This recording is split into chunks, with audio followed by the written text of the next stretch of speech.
I'm going to explain the monthly cycle like a dance, because it is like a dance. Different players come onto the stage at different times of the month. Progesterone is one of our star players, and progesterone is going to be wearing a green dress in this dance, and progesterone's nickname is Happy Hormone. What's the old saying? Happy wife, happy life. You know, when you've got a happy lady who's running the home, the whole family is happy.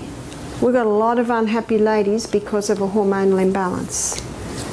Estrogen is the other player in the dance of the hormones. And estrogen's going to be wearing a red dress. And estrogen's role in the body is that of a cell proliferator. In other words, causing massive cell growth.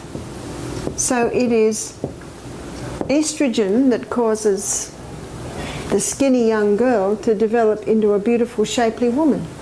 But if that beautiful, shapely woman gets out of shape, it's usually because of the estrogen has remained high. And we're going to look at why that is so.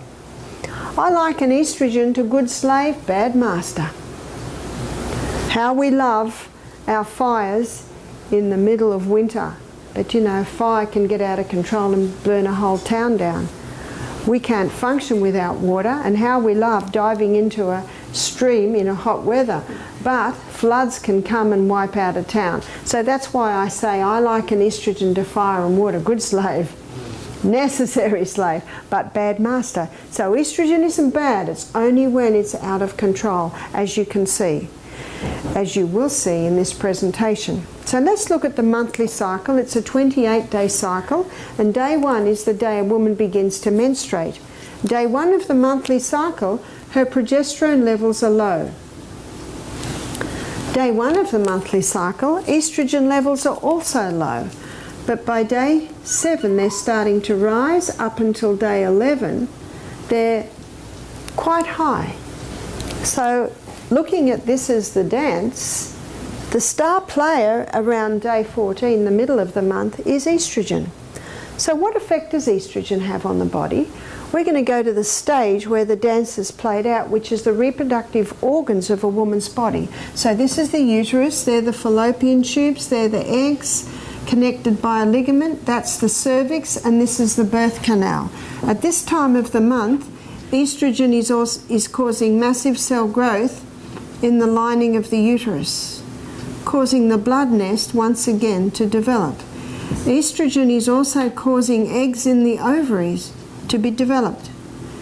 Estrogen is also causing a form of lubricant to be released in the birth canal. Now by day 14, a fully developed egg bursts forth from the ovaries.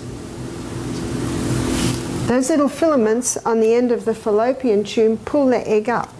So the egg comes up into the fallopian tubes, and the fallopian tube is ever moving basically like this, causing that egg to move up, up, up.